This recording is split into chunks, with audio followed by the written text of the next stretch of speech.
আলাইহি তাওয়াক্কালতু ওয়া ইলাইহি উনীব। সাউন্ড একটু কমায় দেন, আরেকটু কমায় দেন। আল্লাহ সুবহানাহু ওয়া তাআলা পবিত্র কোরআনে সূরা আরাফ 7 নম্বর সূরার 27 নম্বর আয়াতে বলেন, ইয়া বানি আদম লা ইয়াফতিনান্নাকুমুশ শায়াতান। ঠিক আছে, হে বনি আদম, শয়তান যেন তোমাদেরকে বিভ্রান্ত করতে না পারে, ধোঁকায় ফেলতে না পারে। কামা আখরাজা আবওয়াইকুম মিনাল জান্নাহ, যেভাবে শয়তান তোমাদের পিতামাতাকে জান্নাত থেকে বের করে দিয়েছে। তো পিতামাতাকে জান্নাত থেকে কিভাবে বের করা হলো? অর্থাৎ আদম আলাইহিস সালাতু ওয়াস সালাম এবং হাওয়া আলাইহিস সালাতু ওয়াস সালাম। শয়তান তাদের দুজনকে কুমন্ত্রণা দিল যে আল্লাহ তাআলা তোমাদেরকে ওই গাছের কাছে যেতে নিষেধ করার কারণ হচ্ছে তোমরা জান্নাতে চিরস্থায়ী হয়ে যাবে। এই কারণে তোমাদেরকে ওই গাছের কাছে যেতে নিষেধ করা হয়েছে। তাহলে তোমরা যদি ওই গাছের কাছে যাওয়ার ফল খাও তাহলে তোমরা জান্নাতে চিরস্থায়ী হবে। এরকম ধোঁকা দিয়ে বোকা বানিয়ে আদমকে ওই গাছের ফল খাওয়ানো হলো। তো আদম যখন এই গাছের ফল খেলো, খাওয়ার সঙ্গে সঙ্গে তাদের দুজনের যে জান্নাতি পোশাক ছিল সেটা খুলে পড়ে গেল। শয়তানের চক্রান্তে সর্বপ্রথম আমাদের পিতামাতার পোশাক যে খুলে নিয়েছিল সে মিস্টার ইবলিস। আদম আলাইহিস সালাতু ওয়াস সালাম 1000 বছর আয়ু পেয়েছিলেন, হাওয়া আলাইহিস সালাতু ওয়াস সালাম অনেক দিন বেঁচে ছিলেন। কিন্তু বলেন তো, তারা কি এখন বেঁচে আছে? মিস্টার ইবলিস বেঁচে আছে না মারা গেছে? বেঁচে আছে। মিস্টার ইবলিস কিয়ামত পর্যন্ত বেঁচে থাকবে। তাহলে আদমকে উনি যদি বিভ্রান্ত করতে পারে আল্লাহর মনোনীত পয়গাম্বর নবীকে, তাহলে আমাদেরকে বিভ্রান্ত করতে পারবে কি পারবে না? কিভাবে বিভ্রান্ত করবে? শয়তান কিন্তু ওই যে অনিতা টিভি অ্যাডে দেখায় যে দুইটা শিং আছে, এটা শয়তান, ওটা আসলে শয়তান নয়। আমরা শয়তানকে দেখতে পাই না। শয়তানের কালার কেমন, শয়তান কেমন দেখতে আমরা এটা জানি না, কারণ শয়তানকে আমরা দেখি না। এখন শয়তান এসে আমাদেরকে কুমন্ত্রণা দেয় কার মাধ্যমে? মানুষের মাধ্যমে। এই জন্য আল্লাহ সুবহানাহু ওয়া তাআলা সূরাতুন নাস 114 নম্বর সূরা, একবারে পবিত্র কোরআনের শেষের সূরা এবং শেষ আয়াত 6 নম্বর আয়াত, মিনাল জিন্নাতি ওয়ান নাস, শয়তান জিনের মধ্য থেকে, শয়তান মানুষের মধ্য থেকে। তাহলে শয়তান জিনও হয় মানুষও হয়। অনেকে বলে না এই মানুষকে শয়তান বলেন, এটা কি ঠিক? মানুষের মধ্য থেকেও শয়তান হয়।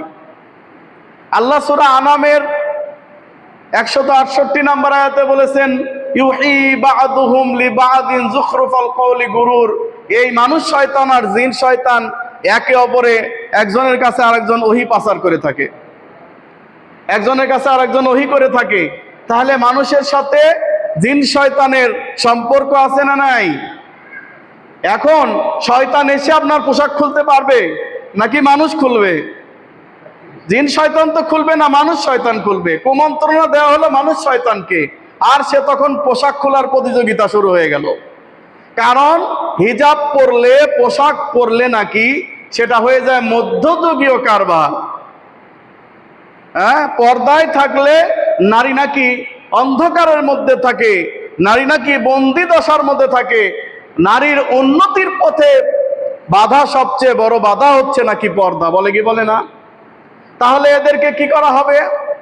এদেরকে বের করে নিয়ে আসো বাড়ি থেকে। কিভাবে বের করবে? গ্রামীণ ব্যাংক বানাও। কিভাবে বের করবে? বিভিন্ন এনজিও বানাও। গ্রামীণ ব্যাংকে যান আর বিভিন্ন এনজিওতে যান, আপনাকে কিন্তু লোন বা ঋণ দিবে না।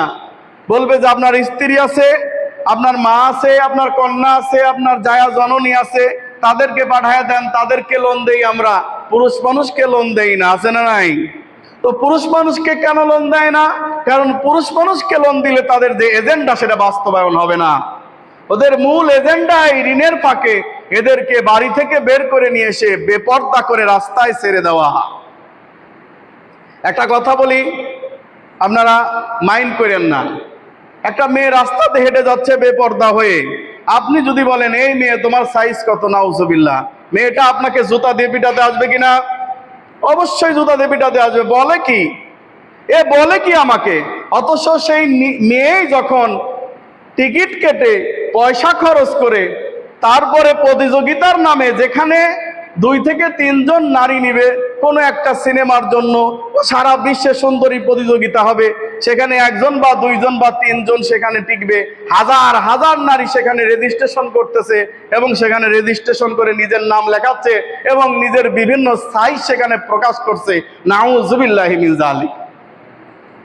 সেখানে যখন সাইজ প্রকাশ করছে নিজে ইচ্ছায় স্বেচ্ছাপ্রণোদিত হয়ে, আর তাদেরকে অর্ধনঙ্গ করে মানুষের সামনে দেখানো হচ্ছে আমার মা এবং বোনকে। তাহলে শয়তান যে এজেন্ডা নিয়েছিল, আদম এবং হাওয়ার পোশাক খুলে নিয়েছিল, সেই এজেন্ডা এখনো আছে না নাই? শয়তান বেঁচে আছে না নাই? আমরা শয়তানকে সুযোগ করে দিচ্ছি। অথচ রাসূলুল্লাহ সাল্লাল্লাহু আলাইহি সাল্লাম বললেন, বান্দা, হে আমার উম্মত, তুমি যখন পোশাক পরবে তখন দোয়া পড়বে। নতুন পোশাক পরলে, নতুন পোশাক পরার দোয়া আছে না নাই? আবু দাউদ মিশকাতের 4343 নম্বর হাদিসে রাসূলুল্লাহ সাল্লাল্লাহু আলাইহি সাল্লাম যখন পোশাক পরতেন, নতুন পোশাক, তখন দোয়া করতেন, আলহামদুলিল্লাহিল্লাযী কাসানি হাযা ওয়া রাযাকানিহি মিন গায়রি হাওলিন মিন্নি ওয়ালা কুওয়া। রাসূলুল্লাহ সাল্লাল্লাহু আলাইহি ওয়াসাল্লাম বলেন, সমস্ত প্রশংসা সেই মহান রব্বুল আলামিনের জন্য, আল্লাযী কাসানি হাযা, যিনি আমাকে এত সুন্দর একটা পোশাক পরিয়েছেন, ওয়ারাযাকানিহি মিন গায়রি হাওলিন মিন্নি, এই রিজিক আমাকে দিয়েছেন। আমরা মনে করি খালি খাওয়া মনে হয় রিজিক, না। আপনার বাসস্থান, আপনার হোন্ডা, আপনার গাড়ি, আপনার বাড়ি, আপনার নারী, এগুলা সবই রিজিকের অন্তর্ভুক্ত। রাসূল সাল্লাল্লাহু আলাইহি ওয়াসাল্লাম বলতেছে যে আল্লাহ তাআলা এত সুন্দর একটা পোশাক আমাকে পরিয়েছেন, এত সুন্দর রিজিক আমাকে তিনি দান করেছেন, আমার কোনো শক্তি ছাড়া, আমার কোনো শক্তি ছাড়াই আল্লাহ সুবহানাহু ওয়া তাআলা এবং কোনো ক্ষমতা ছাড়াই আল্লাহ তাআলা আমাকে এই নতুন পোশাক পরিয়েছে। বলেন সুবহানাল্লাহ। তো রাসূলুল্লাহ সাল্লাল্লাহু আলাইহি ওয়াসাল্লাম বলতেছেন, কেউ যখন নতুন পোশাক পরবে তখন এই দোয়াটা পড়বে, তাহলে গফিরা লাহু মা তাকাদ্দামা মিন জামবিহি, তার পূর্বের যত গুনাহ আছে আল্লাহ সব মাফ করে দিবে। সুবহানাল্লাহ। কি বুঝলেন? নতুন পোশাক পরে দোয়া পড়লে গুনাহ মাফ হয়ে যায়।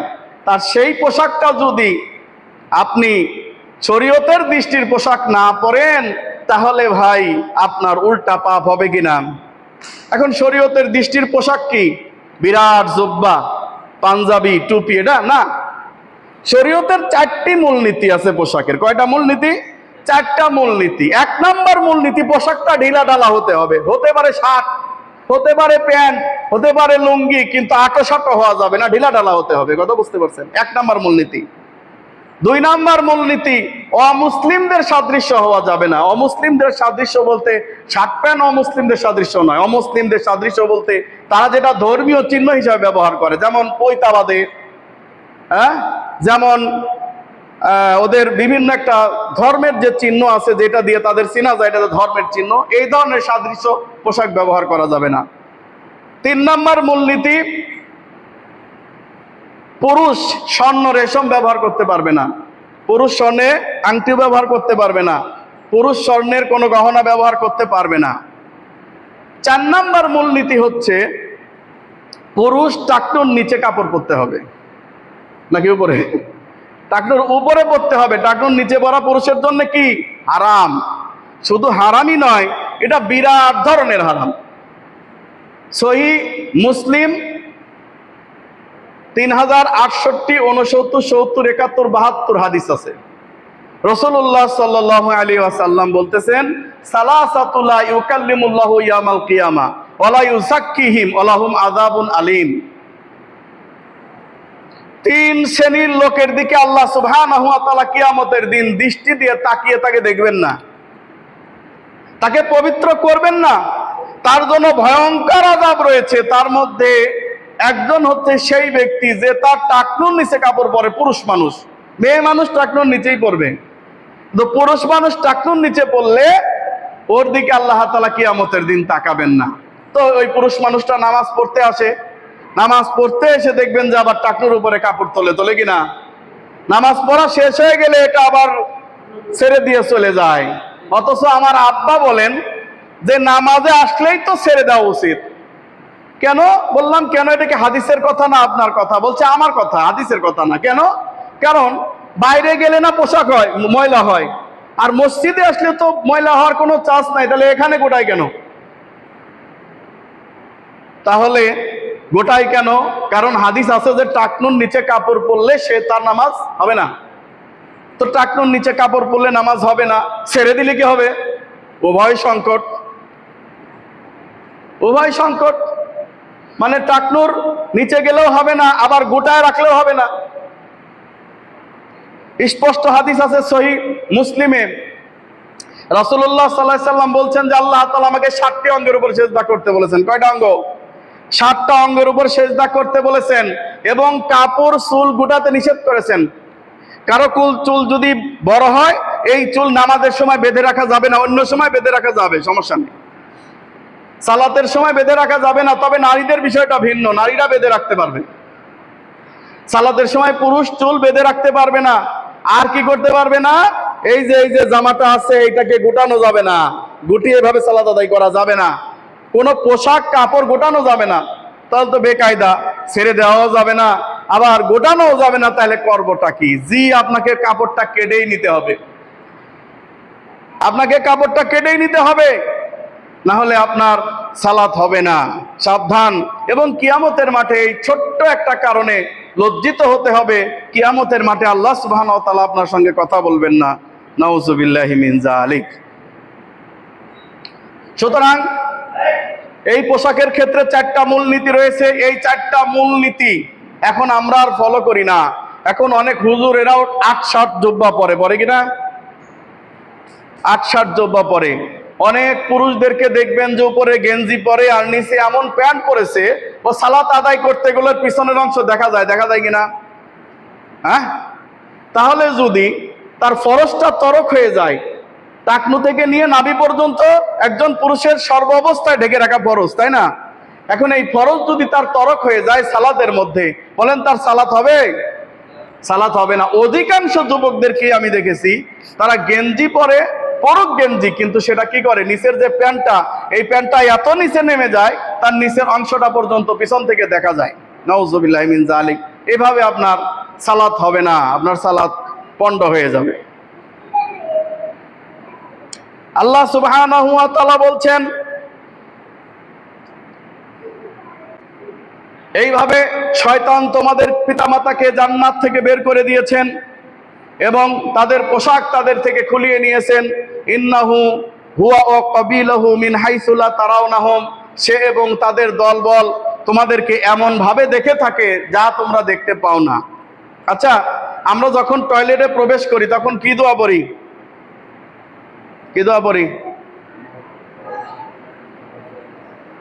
জি, দোয়াটা পড়ে প্রবেশ করলাম। তাহলে কি হলো? শয়তান অন্ধ হয়ে গেল। কথা বুঝতে পারছেন?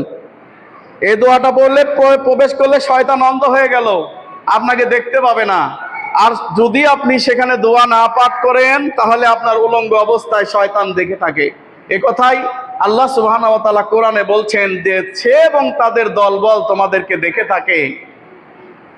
অতএব সেখানে দোয়া পড়ে পাঠ করো এবং বের হওয়ার সময় বলো গুফরানাকা আল্লাহুম্মা, আল্লাহুম্মা ইন্নী আউযু বিকা মিনাল খুবুসি ওয়াল খাবাইস। ঢুকো এই দোয়া পাঠ করে। এরপরে ভিতরে গিয়ে আর কোনো দোয়া পাঠ করা যাবে? যাবে না, সম্পূর্ণ নিষেধ। কারণ ওই টাইমে কোনো দোয়া পাঠ করা যাবে না, অপবিত্রতা অবস্থায় আপনি রয়েছেন। বের হয়েই বলবেন গুফরানাকা আল্লাহুম্মা, হে আল্লাহ, এতক্ষণ তোমার জিকির করতে পারি নাই, তোমার স্মরণ করতে পারি নাই, দোয়া করতে পারি নাই, আল্লাহ তুমি আমাকে ক্ষমা করে দাও। আর যদি দোয়াটা না পাঠ করেন, তাহলে আপনার উলঙ্গ শয়তান দেখে ফেলবে। আজকে আমাদের লজ্জাহীনতা এমন পর্যায়ে গিয়ে পৌঁছেছে যে আমাদের মা বোনেরা তারা বাড়ি থেকে বের হলেই আটো সাটো পোশাক পরে বেপর্দা হয়ে সেজে গুজে বের হয়, আছে না নাই? তাদের ভিতরে লজ্জা শরম গুলা দিনকে দিন সব নষ্ট হয়ে যাচ্ছে। এজন্য রাসূলুল্লাহ সাল্লাল্লাহু আলাইহি ওয়াসাল্লাম বলছেন, ইদা লাম তাস্তাহি ফাসনা মা শিতা, যে ব্যক্তির লজ্জা নাই সে সবকিছুই করতে পারে। যে ব্যক্তির লজ্জা নাই তার ঈমান নাই, কারণ লজ্জা হচ্ছে ঈমানের অংশ। যদি লজ্জাই না থাকে তাহলে তার ঈমান থাকবে না। আর যে ব্যক্তি লজ্জাহীন হয়ে গেল তার দ্বারা সবকিছু করাই সম্ভব। রাসূলুল্লাহ সাল্লাল্লাহু আলাইহি ওয়াসাল্লাম বলেন, সালাসাতু লা তুসআলু আনহুম, তিন শ্রেণীর ব্যক্তির দিকে আল্লাহ সুবহানাহু ওয়া তাআলা কিয়ামতের দিন কোনো কথাই জিজ্ঞাসা করবে না তাদেরকে। তাদের জন্য সরাসরি জাহান্নাম, কোনো জিজ্ঞাসাবাদ নাই। তিন শ্রেণীর লোক, ভালো করে মনোযোগ দিয়ে শুনবেন, তিন শ্রেণীর লোকের দিকে আল্লাহ সুবহানাহু ওয়া তাআলা কিয়ামতের দিন কোনো প্রশ্নই জিজ্ঞাসা করবেন না, ওদের সরাসরি জাহান্নামে দিবেন। এক, রাজুলুন ফারাকাল জামা ওয়া আসা ইমামাহু ওয়া মাতা আসিয়া, ওই ব্যক্তি, যে ব্যক্তি ইসলামী দল থেকে অর্থাৎ শরীয়তের যে বিধিবিধান, সেই বিধিবিধান থেকে দূরে সরে গিয়ে আমিরের আনুগত্য বাদ দিয়ে সে চলে গেছে এবং এই অবস্থায় সে মৃত্যুবরণ করেছে। কথা মনে হয় বোঝেন নাই? আমরা যখন তিনজন লোক আমরা ঘর থেকে বের হব কোনো সফরের উদ্দেশ্যে, তখন তিনজনের মধ্যে একজন আমির লাগবে, লাগবে না? একজনকে আমির মেনে পথ চলতে হবে। একথাই বলা হচ্ছে, তিনজন লোকের যদি একজন আমির লাগে, তাহলে শত শত লোকের তো অবশ্যই আমির লাগবে, যে আপনাকে কোরআন এবং কিতাবুল্লাহ এবং সুন্নাতে রাসূলুল্লাহ সাল্লাল্লাহু আলাইহি ওয়াসাল্লামের পথে পরিচালিত করবেন। এমন আমিরের আনুগত্য থেকে আপনি যদি বের হয়ে যান এবং এই অবস্থায় মৃত্যুবরণ করেন, কিয়ামতের মাঠে আপনাকে কোনো কিছু জিজ্ঞাসা ছাড়াই আল্লাহ জাহান্নামে দিবেন। দুই নাম্বার, ওয়াও আব্দুন আবাকুন ফামাতা, আর এমন কোন দাস গোলাম, এখন গোলামের প্রথাটা নাই, যদিও গোলামের প্রথা কিন্তু বিলুপ্ত হয়ে যায়নি। আমরা অনেকে ভুল বুঝি যে দাস দাসীর প্রথা মনে হয় বিলুপ্ত হয়ে গেছে। প্রথা বিলুপ্ত হলেও এর শরীয়তের হুকুম বিলুপ্ত হয় নাই, কারণ এখন আমাদের কুফফারদের সাথে কোনো যুদ্ধ হয় না, কাফের মুশরিকদের সাথে যুদ্ধ হয় না, যেই কারণে আর দাস দাসীর প্রচলন নাই। যখন আবার যুদ্ধ হবে, মনে করেন ইন্ডিয়ার সাথে যদি যুদ্ধ হয়, তারা মুশরিক, তখন তাদের যে নারীরা, তারা তো যুদ্ধ অপরাধী নয়, তাদেরকে হত্যা করা নিষেধ, কিন্তু যারা যুদ্ধ অপরাধী তাদের হত্যা করতে হবে। যারা 18 বছরের উপরে অর্থাৎ প্রাপ্তবয়স্ক, তারা যদি যুদ্ধ করে এবং এই ইসলামী ইমারতের বিরুদ্ধে নিজেদেরকে তুলে, তাহলে তাদেরকে ধরে হত্যা করতে হবে। তবে এর নিচের বয়সে যারা আছে, বালেগ হয় নাই, এদেরকে হত্যা করা যাবে না। তাদেরকে গোলাম অবস্থায়, দাস অবস্থায় তাদেরকে ধরে আনতে হবে এবং যারা নারী তাদেরকে দাসী হিসাবে ব্যবহার হবে। এটা হচ্ছে ইসলামের বিধান। এই দাস দাসী যদি তার মালিকের কাছ থেকে চলে যায়, তার মালিকের অবাধ্যতা করে চলে যায়, এই অবস্থায় সে যদি মৃত্যুবরণ করে, কিয়ামতের মাঠে আল্লাহ সুবহানাহু ওয়া তাআলা তাকে কোনো কথা জিজ্ঞাসা ছাড়াই জাহান্নামে দিবেন। তিন, ওয়া আমরাতুন ওয়াবা আনহা যাওজুহা ক্বাদ কাফাহা মুনাতুদ দুনিয়া ফাতারাব্বাদাত বাদা, আর ওই নারী, যেই নারী তার স্বামী তার সমস্ত ভরণ পোষণ দেয়, ভরণ পোষণ দেওয়া সত্ত্বেও সে নিজের সৌন্দর্য বাইরে প্রদর্শন করে বেড়ায়, এরকম নারী অবশ্য আমাদের খাতাসুরা গ্রামে নাই, বঙ্গ মার্কেটের আশপাশ দিয়ে এরকম নারী নাই, আছে নাকি? আমার কথা মনে হয় বুঝেন নাই? মানে আপনি এত খরচপাতি দেন, সবকিছু আপনি দেন, অথচ ও আপনার জন্য সাজে না, ও সাজে আর এক বেড়ার জন্য। অধিকাংশ নারীরাই এমন, ইল্লা মাশাআল্লাহ দুই একজন ব্যতীত। অধিকাংশ নারীরা দেখবেন তার স্বামী তাকে সাজার জন্যে তার পোশাক আশাক সব কিছু দিয়েছে, কিন্তু সারাদিন সে কাজকর্ম করে শরীরটা ঘর্মাক্ত করে নিয়ে, গন্ধ গা নিয়ে, তেনা পরে তার স্বামীর সাথে যায়, তার স্বামীর সাথে ঘুমায়। অথচ যদি কোন যে কালকে কিন্তু মামাতো ভাইয়ের বাড়িতে দাওয়াত খেতে যেতে হবে, পরশুদিন কিন্তু আমার চাচাতো ভাইয়ের বিয়ে, দেখবেন এক সপ্তাহ আগে থেকে সে রেডি হয়ে আছে এবং সে সুন্দর করে নিজেকে সাজুগুজু করে ওই অনুষ্ঠান বাড়িতে যাচ্ছে এবং সমস্ত মানুষকে তার সৌন্দর্য দেখাচ্ছে কি দেখাচ্ছে না? আল্লাহর কসম, আমি জানি না এখানে নারীরা আছে না নাই, যদি থাকেন মা বোনেরা কানটা আপনারা একটু লাগায় শুনে রাখেন। স্বামীকে বাদ দিয়ে যদি আপনার সৌন্দর্য কাউকে দেখান, কিয়ামতের মাঠে আল্লাহ আপনাকে কোনো প্রশ্ন ছাড়াই জাহান্নামে দেবেন, কোনো জিজ্ঞাসাবাদ লাগবে না, কোনো জিজ্ঞাসাবাদ লাগবে না, সরাসরি জাহান্নাম। রাসূলুল্লাহ সাল্লাল্লাহু আলাইহি সাল্লাম আরো বলেন, সহিহ তারগিব হাদিস নাম্বার 171, আইয়ুমা ইমরাত নাযাআত সিয়াবাহা ফি গায়রি বাইতিহা ফারাকাল্লাহু আনহা সিতরান, যেই মহিলা নিজের বাড়ির ব্যতীত বাদ দিয়ে অন্যের বাড়ি যায় কাপড় খোলে, আছে না নাই? অন্যের বাড়ি গিয়ে কাপড় খোলে মানে কি সব কাপড় খোলে না, বোরকা খুলে রাখে। এবং আপনারা দেখবেন যে ওইখানে যাওয়ার সাথে সাথে আত্মীয় স্বজন কায় গরম লাগে না, বোরকাটা খুলো না কে, বোরকাটা খুলো না কে, আছে না নাই? আপনার বাড়ি থেকে দাওয়াত খেতে গিয়েছে আপনার শ্বশুর বাড়িতে, তো দাওয়াত খেতে গিয়ে মাঝখানে একটা জঙ্গল, এই জঙ্গলটা পার হলেই আপনার শ্বশুর বাড়ি। তো কি করলো, শ্বশুর বাড়ি গিয়ে শত শত মানুষ সেখানে দাওয়াত খেতে এসেছে, সে শত শত মানুষের সামনে নিজের বোরকাটা খুলে ফেললো। তাকে জিজ্ঞাসা করা হলো তুমি বোরকা খুললে কেন, আর বোরকাটা পরেছিলেই বা কেন? ওকে যখন বলা হলো তুমি বোরকাটা পরেছিলে কেন, বললো কেন বাড়ি থেকে বের হয়েছি, বাড়ি থেকে বের হলে বোরকা পরা লাগে রাস্তায়, এই জন্য পরেছি। তো বলতেছে রাস্তায় কি মানুষজন ছিল, বলে না ছিল না, তো জঙ্গল দিয়ে আসছি, তেমন কোনো মানুষ চোখে পড়ে নাই। তো এখন তো হাজার হাজার মানুষ, শত শত মানুষ এখানে, তুমি বোরকা খুলে ফেললে কেন? ও উত্তর দিবে আমি যদি বোরকাই না খুলি তাহলে আমার সৌন্দর্য দেখাবো কি করে? নাউজুবিল্লাহ। রাসূলুল্লাহ সাল্লাল্লাহু আলাইহি ওয়াসাল্লাম বলছেন যেই মহিলা নিজের বাড়ির ব্যতীত অন্য বাড়িতে গিয়ে নিজের কাপড় খোলে, আল্লাহ তাআলা সমস্ত মানুষের সামনে তাকে লজ্জিত করে ছাড়বেন, তার পর্দা ছিন্ন করে ছাড়বেন। নাউজুবিল্লাহ মিন যালিক। আমাদের দেশে একজন বুইরা মন্ত্রী কয়দিন আগে হিজাব নিয়ে অশালীন কথা বলেছেন। তবে আসলে উনি আক্রমণ করতে চেয়েছিলেন একটা ইসলামী দলকে, যদি আমি ওটাকে ইসলামী দল বলি না, ও আসলে ইসলামী দল না, ওকে যে ইসলামী দল বলবে ইসলামকে অপমান করবে। জামাত শুধু বলতে পারবেন, কিন্তু ইসলাম বলার দরকার নাই। মানে গণতান্ত্রিক দল হিসাবে ঠিক আছে, আপনারা কোনো না কোনো দলকে তো ভোট দেনই, যতই কই মানা করি আর যাই করি দেন তো। তো সেই হিসাবে দেখা যাচ্ছে যে অন্য স্বৈরাচারের চাইতে সেই হিসাবে একটু ভালো, কিন্তু কোনোভাবে তার সাথে ইসলাম যায় না, কারণ ইসলামের কোনো কিছুই তার সাথে নাই। আজকে ভারতে মুসলমানদেরকে হত্যা করা হচ্ছে, ওইখানে গাইবান্ধা পলাশবাড়িতে বিশাল মূর্তি নির্মাণ করা হচ্ছে, বিভিন্ন জায়গায় অশ্লীলতা ছড়িয়ে পড়েছে। এই ব্যাপারে ওই তথাকথিত ইসলামী দলের কোনো মাথা ব্যথাই নাই। এতদিন চরমোনাই বিভিন্ন ইস্যুকে সামনে রেখে বিভিন্ন কথা বলতো, এখন সেও এখন ওই একটা দলের একটু স্বাদ পাইছে, ক্ষমতার একটু স্বাদ পেয়ে গেছে, তারাও এখন কথা বলা বন্ধ করে দিয়েছে।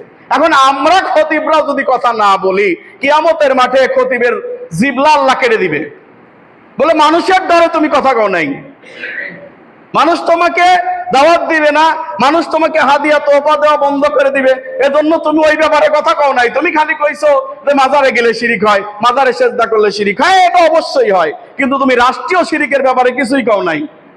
তুমি বলো নাই যে শহীদ মিনারে গিয়ে যদি কেউ ফুল দেয় তার ঈমান থাকে না, শহীদ মিনারে কেউ নীরবতা পালন করলে সে মূর্তি পূজা করে, সংসদ ভবনে ঢোকার আগে মাথা নিচু করে ঢুকলে তুমি উৎসাহের বাচ্চা হয়ে যাও। এ কথা তুমি বলো নাই। কেন বলো নাই? কারণ তোমার সামনে বড় বড় নেতারা বসে আছে, তোমার সামনে তোমার এলাকায় বড় বড় মেম্বার চেয়ারম্যান রয়েছে, তুমি তাদের বিরুদ্ধে কথা বলে তো এলাকায় টিকতে পারবা না। আলেম তুমি কথা বলো নাই, আজকে তোমার জিভ আগুনের কাছিতে কাটা হবে।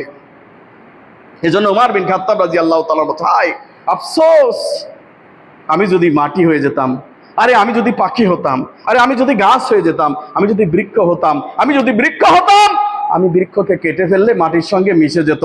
আমি যদি পাখি হতাম, আমাকে মাটির সঙ্গে মিশিয়ে দিয়ে মরে গেলে মাটির সঙ্গে মিশে যেতাম। আরে আমি যদি কোনো জড় পদার্থ হতাম, মাটির সঙ্গে মিশে যেতাম, আমার কোনো হিসাব হতো না। কিন্তু কিয়ামতের মাঠে আমাকে জিজ্ঞাসা করা হবে, ওমর তোমার এলাকায় একটা কুকুর কেন না খেয়ে মরেছে, এ কথাও তো জিজ্ঞাসা করা হবে। আমি সেদিন কি জবাব দিব? এই জন্য অর্ধজাহানের খলিফা ওমর বিন খাত্তাব রাদিয়াল্লাহু তাআলা আনহুর জামানায় একটা কুকুরও না খেয়ে মারা যায় নাই। সুবহানাল্লাহ, একটা কুকুরও না খেয়ে মারা যায় নাই। অতএব ইসলাম তাদেরকে কখনো বলবেন না, শুধু ওইটুকু বলতে পারবেন, ওইটুকু বললে সমস্যা নাই। এজন্য বলছি ভাই, এই যে আজকে তাদের পরিস্থিতি, কোন রকম প্রতিবাদ নাই, কিছু নাই, অন্যায়ের বিরুদ্ধে, শিরকের বিরুদ্ধে, হারামের বিরুদ্ধে, এগুলার ব্যাপারে কোনো প্রতিবাদ নাই, নিজেদের ক্ষমতা নিয়ে আছে সবাই। নাউজুবিল্লাহি মিন যালিক। রাসূলুল্লাহ সাল্লাল্লাহু আলাইহি সাল্লাম বলছেন, তাই শুনে রাখো, তোমার স্ত্রী যদি তোমার কাছে সৌন্দর্য না দেখিয়ে বাইরের মানুষের কাছে সৌন্দর্য দেখায়, কিয়ামতের মাঠে কোনো প্রশ্ন করা ছাড়াই তোমার স্ত্রীকে জাহান্নামে দেওয়া হবে।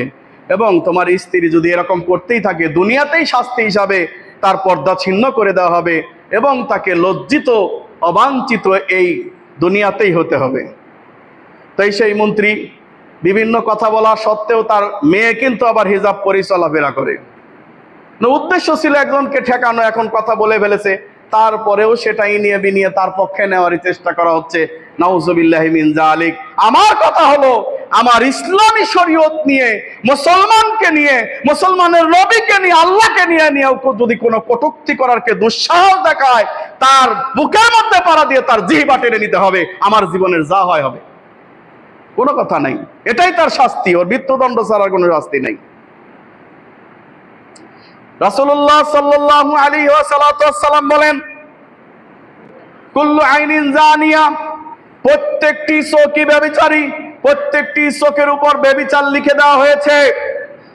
আর ওই নারী ব্যভিচারিণী, ওই নারী ব্যভিচারিণী, ওই নারী জেনাকারিণী, ওই নারী বেশ্যা, যেই নারী 21শে ফেব্রুয়ারি আসলে, 16ই ডিসেম্বর আসলে সুন্দর করে সাজুগুজু করে চুলের মধ্যে ফুলটা ঢুকিয়ে নিয়ে রাস্তা দিয়ে হেঁটে যায়, ও সমস্ত মানুষের সাথে জেনা করেছে। নাউজুবিল্লাহি মিন যালিক। যেই মেয়েটা এরকম অসভ্য অর্ধলঙ্গ হয়ে নিজের মাথায় ফুল গুজে নিয়ে রাস্তায় বের হয়েছে, সমস্ত মানুষকে দেখাচ্ছে ও সমস্ত মানুষের সাথে জেনা করেছে, ওর বাবা বেঁচে নাই, ওর ভাই বেঁচে নাই। ওর বাবা বেঁচে থাকলে, ওর ভাই বেঁচে থাকলে ওইভাবে যেতে পারতো না। কথা বলেন ঠিক কিনা? অতএব সাবধান, আপনার মেয়ের দায়িত্ব আপনাকে নিতে হবে। ও যদি এইভাবে বের হয়ে যায়, তাহলে প্রত্যেকটি মানুষের সাথে জেনা করার অপরাধ করবে। নাউজুবিল্লাহি মিন যালিক। রাসূলুল্লাহ সাল্লাল্লাহু আলাইহি সাল্লাম বলেন, আহমদ মিশকাতের 3655 নম্বর হাদিস, সালাসাতু কদ হারামাল্লাহু আলাইহিমুল জান্নাহ, 3 শ্রেণীর ব্যক্তির উপর আল্লাহ তাআলা জান্নাত একবার হারাম করে দিয়েছেন। কয় শ্রেণী? 3 শ্রেণী। 1 নাম্বার মুদমিনুল খামর, যেই ব্যক্তি মাদক পান করে। আমরা অনেকে অনুবাদ করেছি মদ পান করে, আসলে কি মদ নাকি মাদক? আমাকে বলতেছে, হুজুর আপনি যে বলেন বিড়ি খাওয়া হারাম, গুল খাওয়া হারাম, জর্দা খাওয়া হারাম, আপনি কোরআনে দেখাতে পারবেন যে সরাসরি বিড়ি হারামুন লেখা আছে, জর্দা হারামুন লেখা আছে, গুল হারামুন লেখা আছে?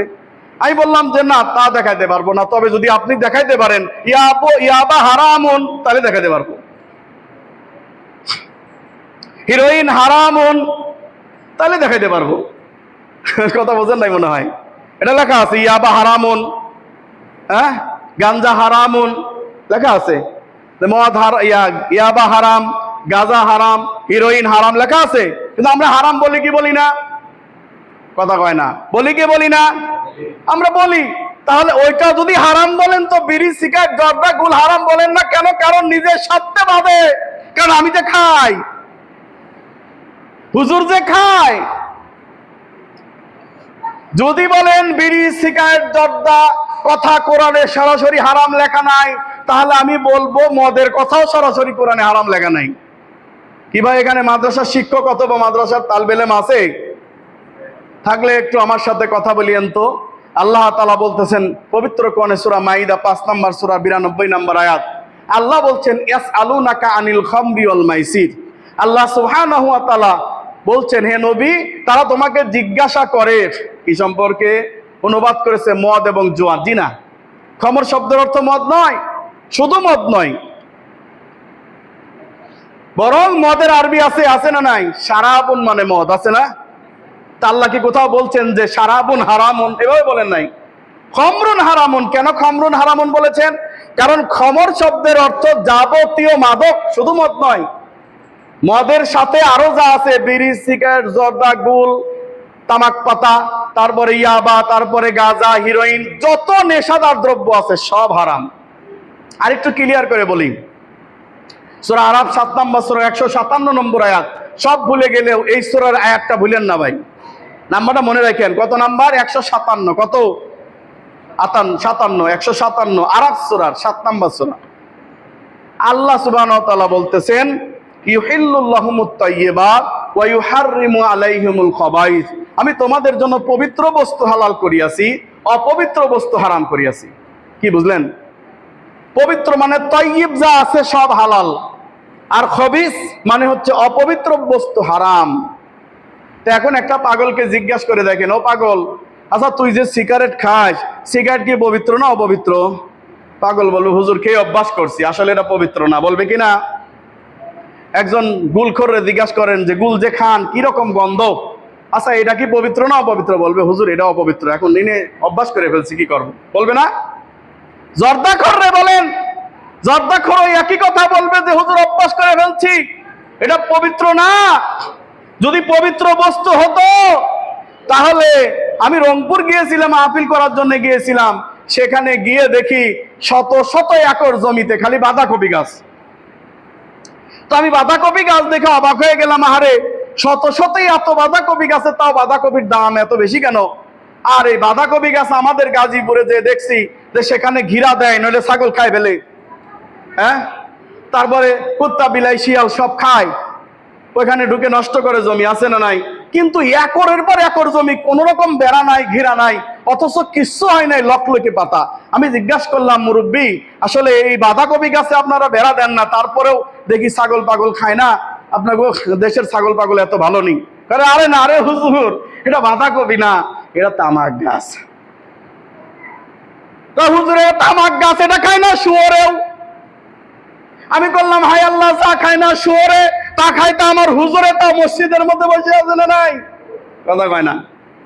এই কুত্তা শুয়োর পিপিলিকা এরাও এই তামাক পাতায় মুখ দেয় না, কারণ জানে এটা খুব নিকৃষ্ট। হাজিহি শাজারাতুল মুমতানিয়া, এটা অনেক নিকৃষ্ট দুর্গন্ধ বৃক্ষ, এই জন্য শুয়োর কুকুরও এর মধ্যে কি দেয় না, মুখ দেয় না। অথচ মানুষ শুয়োর কুত্তার চাইতেও খারাপ, নিকৃষ্ট এই মানুষগুলা তার মধ্যে মুখই শুধু দেয় না, চাবায় চাবায় খায়, ধোঁয়া করে খায়, কি সুন্দর ডলিয়া ডলিয়া খায়, আছে না নাই? হ্যাঁ, জর্দা ভিজা গু, হ্যাঁ, আর সিগারেট শুকনা গু, গুল শুকনা গু, গু সব গুই। এখন যদি বলে যে হুজুর অল্প একটু খাইছি, সমস্যা কি? অল্প একটু পায়খানা খেলে যেমন হবে, অল্প একটু বিড়ি খাইলে এমন হবে, অল্প একটু জর্দা খাইলেও এমন হবে, একই অবস্থা। পায়খানা আর এবং এই খাদ্যের মধ্যে কোনো ডিফারেন্স নাই, বরং পায়খানা যদি কেউ খায় তাহলে মাতলামি করবে না, মাথায় কোনো সমস্যা হবে না, কিন্তু এগুলা খাইলে মাথার সমস্যা হবে। এই জন্য আল্লাহ তাআলা বলেছেন, আমি পবিত্র বস্তু হালাল করিয়াছি, অপবিত্র বস্তু হারাম করিয়াছি, আমি কোরআন দ্বারা প্রমাণ দিলাম এটা হারাম। এবার আসেন হাদিসে রাসূলুল্লাহ সাল্লাল্লাহু আলাইহি ওয়াসাল্লাম বলছেন, আবু দাউদ মিশকাতের 1351 নম্বর হাদিস, রাসূলুল্লাহ সাল্লাল্লাহু আলাইহি ওয়াসাল্লাম বলছেন, শুনে রাখো, মা আসকারা কাসীরুহু ফাকালিলু হারামুন, যা বেশি খাইলে মাদকতা আসে তার কম খাওয়া হারাম। কুল্লু মুসকিরিন হারামুন, প্রত্যেক মাদকই হারাম।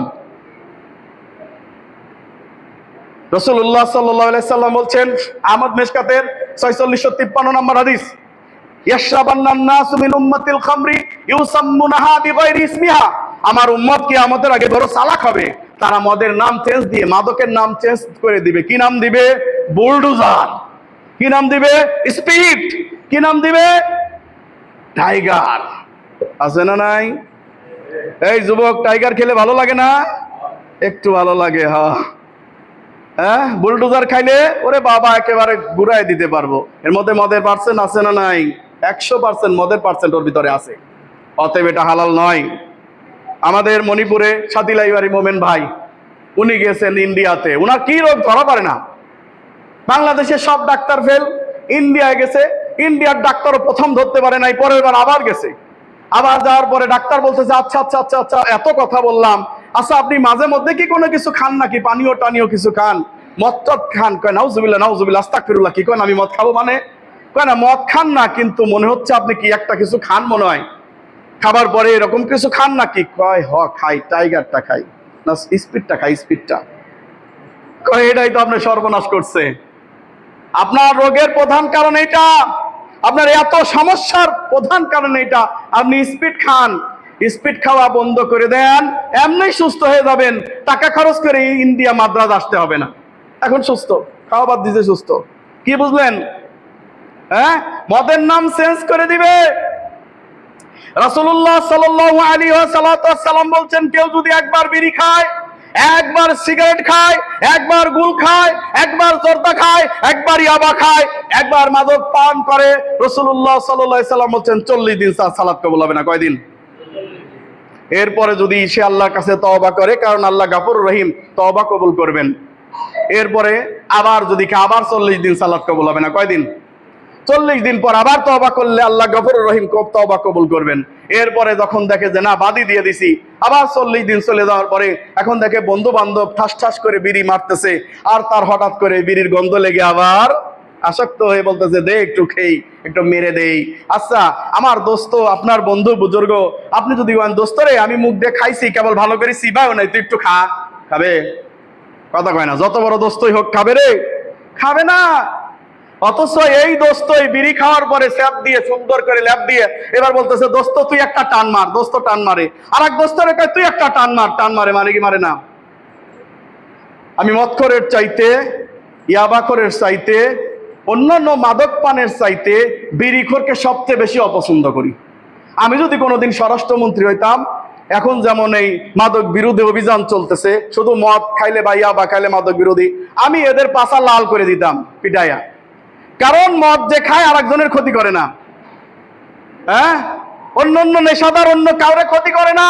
বিড়িখোর নিজের ক্ষতি করে, প্রতিবেশীর ক্ষতি করে, যেই লোকটা দোকানে বসে তার ক্ষতি করে, তার স্ত্রীর ক্ষতি করে, তার সন্তানের ক্ষতি করে। পত্রিকায় দেখলাম লেখা হয়েছে যে ঢাকার যত বাচ্চা আছে, শিশু বাচ্চাদের মধ্যে 92% বাচ্চারা নিকোটিনে আসক্ত। বাচ্চারা 10 বছর বয়সে হয় নাই, নিকোটিনে আসক্ত। আশ্চর্য, কেমনে করে সম্ভব?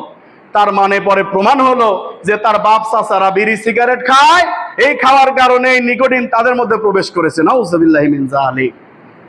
অতএব যেই ব্যক্তি বিড়ি সিগারেট খায়, সে বিষাক্ত সাপের চাইতে কোনো অংশ কম নয়। আমি এক মাহফিলে গিয়ে বললাম, এই আপনাদের দেশে সাপ দেখলে মারেন না? কহা মারি। দোরাস সাপ দেখলেও মারেন? কহা ওটাও মারি। বুঝি না তো, ওটাও মারি। তো তাহলে আপনার দেশে সাপ আইলে মারেন, অথচ বিড়িখোর তারে আপনি কিছু কর না, ও তো বড় বিষ ছড়াচ্ছে। তো একজন মুরব্বী দাঁড়ায়, হুজুর আজকেই মেরে ফেললাম, আজকেই মেরে ফেললাম। আপনার মাইরেন না, বুঝান। শোনেন, এই বিড়ি সিগারেট জর্দা সব বাদ দিতে হবে। আজকে আপনি মাদকের বিরুদ্ধে মিছিল বার করছেন, বিভিন্ন জায়গায় আপনি তাদেরকে কট দিয়ে মারতেছেন, মাশাআল্লাহ, আমি খুব ধন্যবাদ জানাই আপনাদের। কিন্তু আপনি নিজেই বিড়ি খান, আপনি নিজেই জর্দা খান। এই বিড়ি সিগারেট জর্দা হচ্ছে কি? মাদকের বড় মাদকের মধ্যে প্রবেশদ্বার। অতএব আগে এগুলা নিজে বাদ দেন, দেখবেন যে ওইগুলা সমাজ থেকে এমনিই চলে গেছে। অতএব 40 দিন পর আবার সে তওবা করলে তার তওবা কবুল হবে না। এরপরে আল্লাহ সুবহানাহু ওয়া তাআলা, সে যদি মৃত্যুবরণ করে, তাকে জাহান্নামে দিবেন। জাহান্নামে দিলে, আসলে সময় নাই, আলোচনার আগাবো না সামনের দিকে। তো জাহান্নামে দিলে তাকে এমন খাবার খাওয়াবেন যেটা জাহান্নামীদের পুজ নিশ্চিত চলে যাচ্ছে, সেটাই তাদেরকে খাওয়াবেন। নাউযুবিল্লাহি মিন যালিক। এদের শাস্তি সামনে বৃহস্পতিবার এবং শুক্রবার 2 দিন। কেউ চাইলে 9ই মুহররম অথবা 10ই মুহররম সিয়াম পালন করতে পারেন। রাসূলুল্লাহ সাল্লাল্লাহু আলাইহি সাল্লাম বলছেন, আহতাসিবু আলাল্লাহ ইউকাফিরুল্লাহু সানাতাল্লাতি ক্বাবলাহ। কেউ যদি এই একটা দিন অথবা 2 দিন এই মুহররমের সিয়াম পালন করে, আল্লাহ সুবহানাহু ওয়া তাআলা তার 1 বছরের সমস্ত সগীরা গুনাহ মাফ করে দিবেন। বলেন সুবহানাল্লাহ। এখন আমরা কারবালাকে কেন্দ্র করে এই সিয়াম পালন করে থাকে যে কেউ, তার কিন্তু সিয়াম হবে না। কারণ কারবালার সাথে আশুরার কোনো সম্পর্ক নাই, আছে? নাই। কারণ কারবালা সংগঠিত হয়েছিল রাসূলুল্লাহ সাল্লাল্লাহু আলাইহি ওয়াসাল্লামের মৃত্যুর 50 বছর পর। অতএব এর সাথে শরীয়ত তখন কি হয়ে গেছে? বন্ধ হয়ে গেছে, কোনো ওহী নাজিল হয় নাই। আমরা কারবালার কারণে ব্যথিত, আমরা তাদের জন্য দোয়া করি, আল্লাহ তাদেরকে শহীদ হিসাবে কবুল করে নিন, আল্লাহ তাদেরকে শহীদ করুন। সবকিছু ঠিক আছে, কিন্তু এজন্য আমরা সিয়াম পালন করব না, এজন্য কোনো অনুষ্ঠান পালন করব না। এগুলা করলে সম্পূর্ণ বিদআতে পরিণত হয়ে যাবে, আর বিদআত জাহান্নামের কারণ হবে। এজন্য আমরা 9ই মুহররম অথবা 10ই মহরম, অথবা 10ই মহরম, অথবা 11ই মহরম, অর্থাৎ বৃহস্পতিবার, শুক্রবার, শুক্রবার শনিবার আমরা সিয়াম পালন করব। রাসূলুল্লাহ সাল্লাল্লাহু আলাইহি সাল্লাম বলছেন, কেউ যদি একটা দিন আল্লাহর সন্তুষ্টির আশায় একদিন কেউ যদি নফল সিয়াম পালন করে, আর এই অবস্থায় সে যদি মৃত্যুবরণ করে, দাখালাল জান্নাহ, আল্লাহ সুবহানাহু ওয়া তাআলা তাকে জান্নাতে প্রবেশ করাবেন। বলেন সুবহানাল্লাহ। একদিন কেউ যদি আল্লাহ সন্তুষ্টির জন্য সিয়াম পালন করে, 500 বছরের রাস্তা দূরত্ব করে দিবেন আল্লাহ জাহান্নাম থেকে। এটা গেল হলো আল্লাহ তাআলা পুরস্কার ঘোষণা করেছেন। আর দুনিয়াবি বেনিফিট হচ্ছে, কেউ যদি প্রতি সপ্তাহে সোমবার, বৃহস্পতিবার সিয়াম পালন করে, রাসূলুল্লাহ সাল্লাল্লাহু আলাইহি ওয়াসাল্লাম বলছেন তার আমল আল্লাহ সর্বাগ্রে কবুল করে নেবেন, অনেক সওয়াব আছে। আর বেনিফিট হিসাবে কারো যদি ডায়াবেটিস, হাই প্রেশার ইত্যাদি রোগ ব্যাধিতে জর্জরিত হয়ে থাকেন, এই দুইটা সিয়াম পালন করবেন, আল্লাহ তাআলা আপনার 95% রোগ ভালো করে দেবেন ইনশাআল্লাহ।